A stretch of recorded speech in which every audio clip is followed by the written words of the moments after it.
The Ghost Coat magazine welcomes in James of Shield of Wings. How are you doing today, James? Doing well, sir. How are you? Oh, my father was a sir, not me. No, I'm kidding. I'm good. Great to see you here. I feel like we followed each other on social media for quite some time and waiting for some brand new music from the group. So, very excited to talk about this new record coming in February of 2022, and that is Unfinished, and so many things to unpack. The record is finished, but the title is unfinished. Correct. Just in case anybody is confused by that. And yeah, man, just really excited to chat with you today. I really appreciate it. Thank you. Glad to speak to you as well. Yeah. So, but before we, talk about this new album and, just generally speaking, I hope, you have a band of many. I hope all of your collaborators, friends, peers, family, everybody is safe and well at this time. It has been a very tough time for musicians.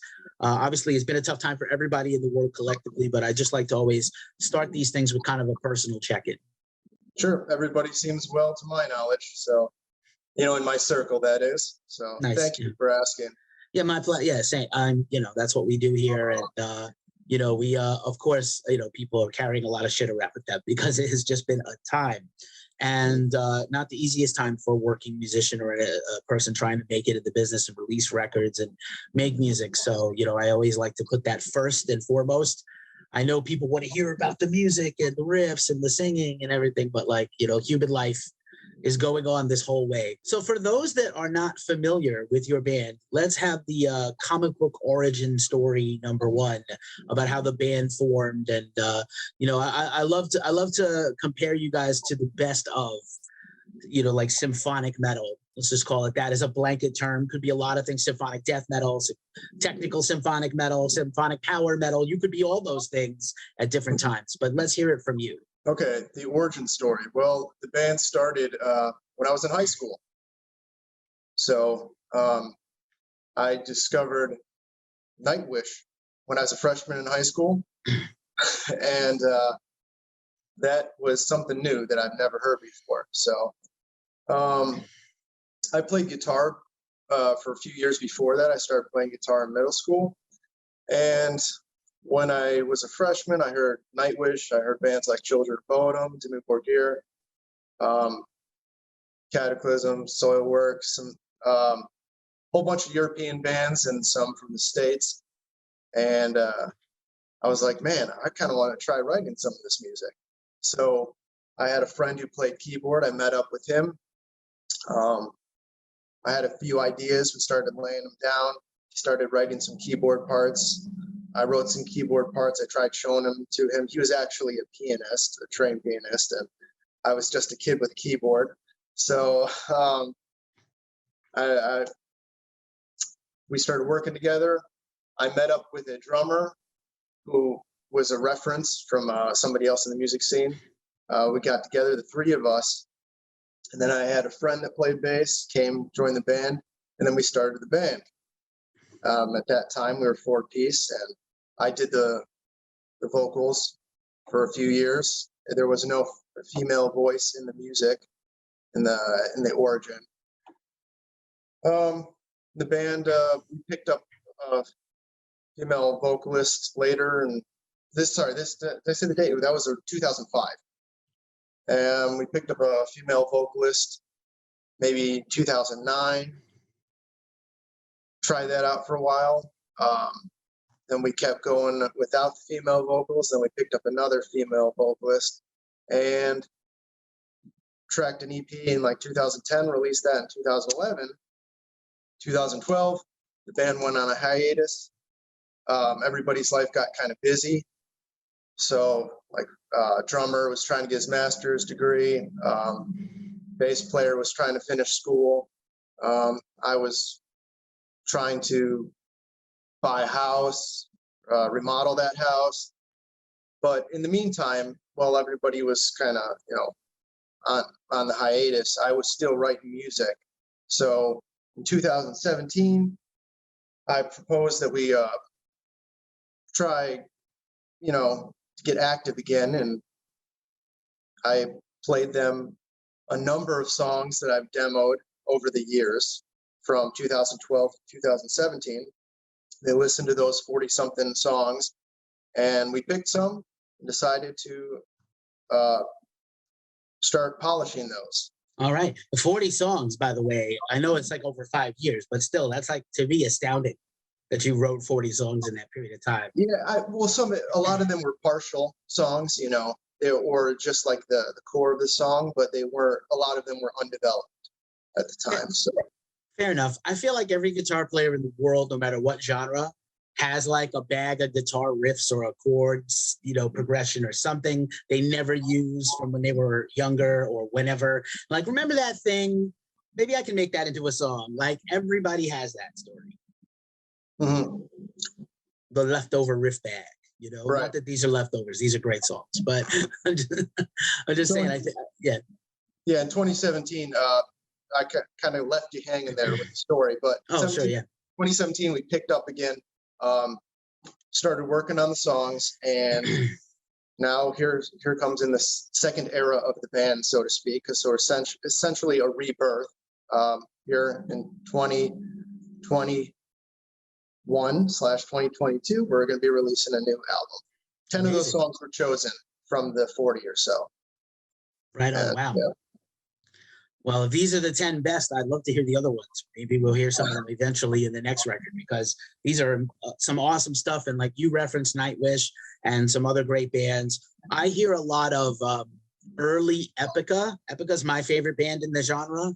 And I when they were like, they started out, they could do like the symphonic thing, and then they would sometimes just drop in some brutal death metal for fun. For funsies, and people don't remember that about them because it's so long ago.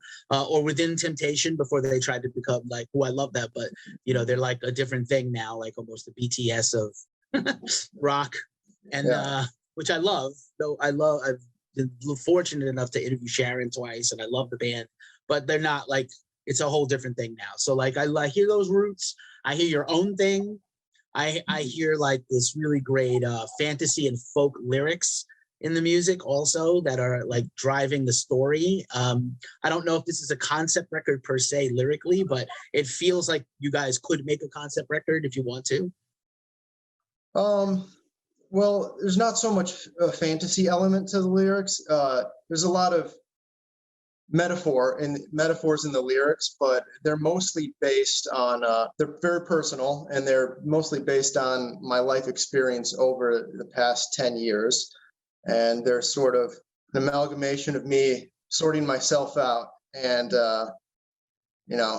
figuring out the path in life to walk, the appropriate path to walk in life.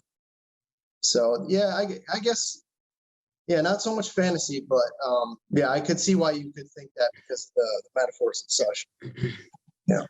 Fair enough. Could be the genre lends itself to kind of, maybe that's how my brain works. The genre drives me in that direction. So no offense. And hopefully none taken. But yeah, man, it's a killer record, and there's a lot of stuff to unpack. Before we even go deeper into the music, I want to talk about this album cover, because this album cover is like super trippy and awesome. Well, the image actually came to me somewhat suddenly, and I suppose my unconscious formulated that image, and there's a lot of references back to the lyrics that are portrayed in that image. It's an amalgamation of all the songs together, essentially. It's not a concept record per se, but you can pull a lot of elements out of the songs, and you'll see them in that image if you were to read through them. But like I said, it was just an image that came to me, and I jotted it down on a little square sticky note, post-it note, and came up with a rough Photoshop, like a very raw version of what I wanted. And then we submitted that to a painter, Maximos Manolis. He's a Greek painter, and submitted it to him. We told him essentially what we were going for. He looked at the rough draft, and we got going on that thing right away. So it's actually a pretty big oil painting. It's maybe I think like 5.5 feet by 5.5 feet. Nice. It feels very epic, right? It feels big. Like when you look at it, just kind of stare at it, take it in like a piece of art is supposed to be. It's like, this is heavy. There's a lot in here. So I get that. I picked up on that for sure. And then just kind of, I think for a band like this, it is important to have like really strong visual elements. And so I appreciate that you guys cared a lot to put a lot of thought and effort and planning and collaborating into that, because it suits the music too. Right on. Yeah. And then I did want to also mention, I know you do all the orchestrations for the band, or most of them. And so I know you have a lot of composers who you're also a fan of. So I wanted to ask about your sort of composing influences and how they apply to this genre of music.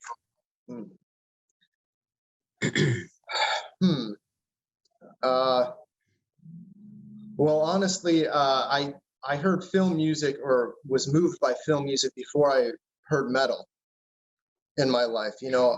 Back in the 90s, like I would listen, watching The Lion King, hearing Hans Zimmer's work on that, or watching The Rock, which was also by Hans Zimmer, or Braveheart.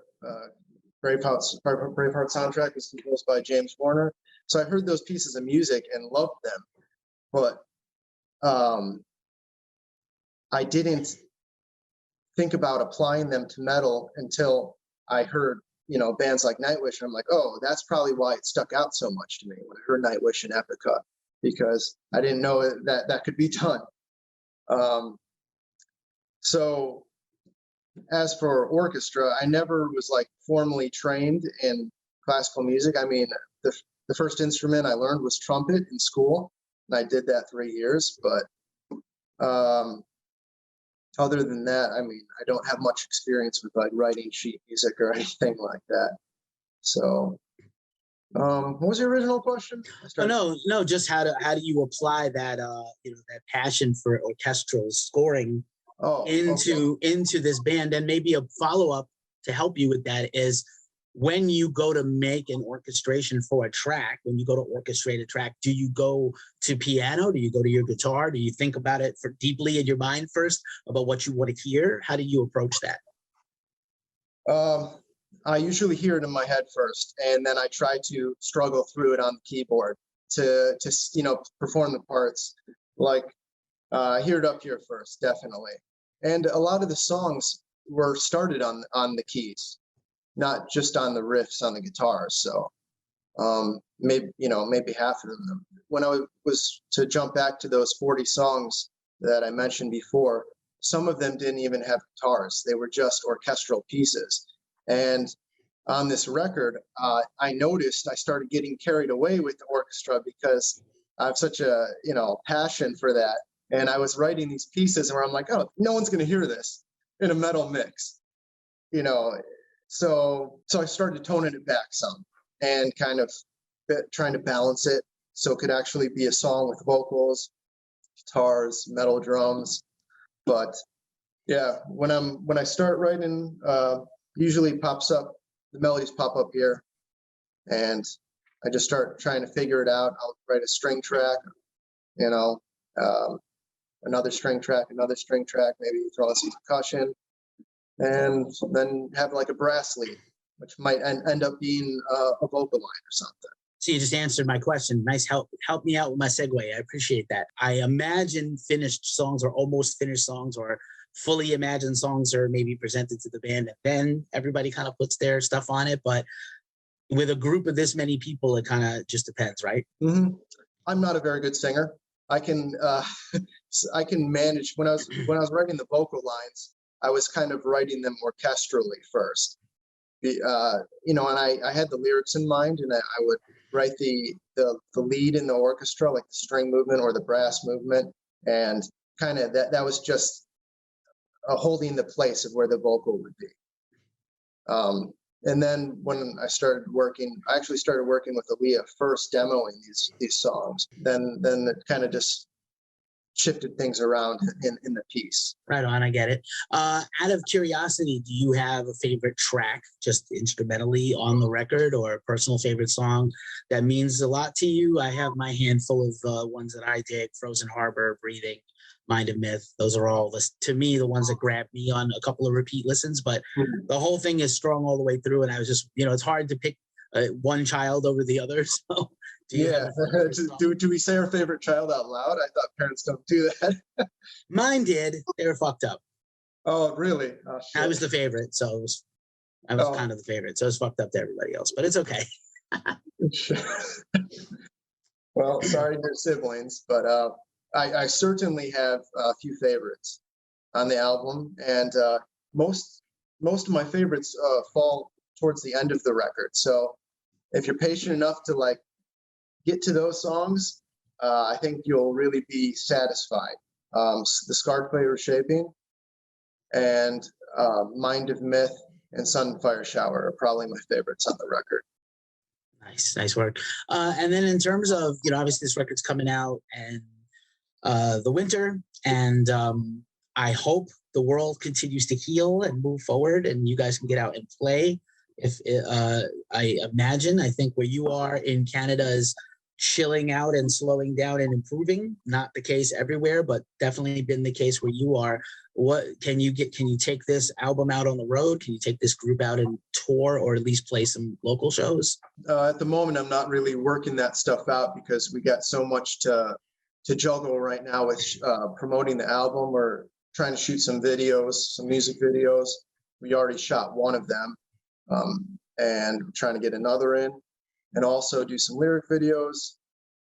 But we haven't really discussed plans other than performing locally next year, up until like maybe around the summertime.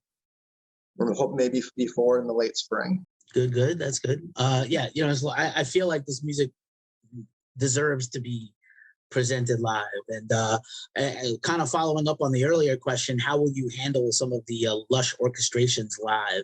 Will that just be keyboards? Will that be augment the band with other people? I imagine you guys are really crafts people on your instruments and voices, and I don't think you want to do, sequencing and backing tracks much. Well, unfortunately, that's probably what we'll have to be doing because there's no way logistically to hire a small orchestra to perform live all the time. So we'll probably have some backing tracks for the orchestra, but the main parts, the important melodies and whatnot, we're gonna probably have those performed by Aliyah on keyboards. The real stuff that we really want to pop out. That sounds plausible and doable. So good. I'd love to have people really discover and love this band like I've gotten to so far. This is a very deep record. It's definitely multiple listens. You might enjoy it on first listens, but I feel like it's rewarding the more we spend time with it, at least the more I've spent time with it. And I look forward to hearing it some more. I already have kind of like a reviewer picked out for Ghost Cult who's like, this is that person's thing. So I think they're going to vibe with it. We'll see. Can never predict, but you never know. And we do have a lot of symphonic metal loving people at Ghost Cult. We always have. It's a fun genre. It's not always a genre associated with fun, but it is a more fun genre than some of your other bands. Okay. I think so. I could be wrong. Just as as a part and parcel of this year, as we wind down the end of the year, I don't know what current music you listen to, or just in general, what have you enjoyed in 2021 to listen to that wasn't something made by you? In 2021, what have I been listening to? A lot of old stuff. A lot of my favorites. I've been listening to my favorite Nightwish records on occasion. Ordruna, a lot of ambient stuff that I, have been discovering on YouTube lately. With the algorithm has suggested me some pretty cool stuff. And I can't remember all the names of the bands, but a lot of ambient and like dark folk music from Eastern Europe. Yeah, who else I've been listening to that I didn't think about earlier? Finster Force. Oh, sure. My favorite soundtracks, Kingdom of Heaven soundtrack, Braveheart soundtrack. I got nothing new really, man. I haven't been following stuff like I probably should be. They're all good answers, first of all. There's never been a bad answer because everybody is everybody. Everybody's into what they're into. Wardruna did put out a new record in 2021, Crit Raven, that I highly recommend. It came out so early in the year that I think a lot of people just forgot it came out because it was supposed to be a late 2020 release. And so that was like the problem, unfortunately. But It's brilliant. I'm sure you also, if you like Wardruna, you also like Einar's work on the Vikings score. He didn't totally compose it, but he's helped. He certainly performs it. He's in the show if you've ever seen the show. And obviously he did the Assassin's Creed Valhalla soundtrack, which is also ridiculously great. I actually have not seen Vikings, but I hear it's been recommended to me and I hear it's good. So. It's, I mean, like the Viking lore is not accurate to truth or whatever. Like there's no way, none of us were there, and the stories were written after, much like your Judeo-Christian fables. It's all the same, but it's a pretty great series in terms of like what the way it's presented. I thought it was really well done. I know some scholars were like, this is inaccurate. Like it's all inaccurate. No one was that, we weren't there. But it's great music. And I'm a big fan of Wardruna, so hails on that. Are you acquainted with Hylung? That's another band I would imagine you would like. Yes. Yeah, I'm familiar with them. I haven't listened to them as much, but I know that they're getting pretty popular these days. I think they're going to make a big comeback to North America next year, so that's what I'm looking forward to. Unfinished releases February 11th, 2022. Let me get that correctly. That's a big release day in music, actually. So I think there's going to be a lot of stuff that day. But Shield of Wings, James, is just like a pleasure talking shop. Yes. Not always easy to ask an artist about the art they make, but I appreciate you trying to humor me with the answers. And yeah, best of luck with this album. And I really can't wait. It's like a couple of months away. I can't wait. All right. Thank you very much, Keith. It was a pleasure talking to you.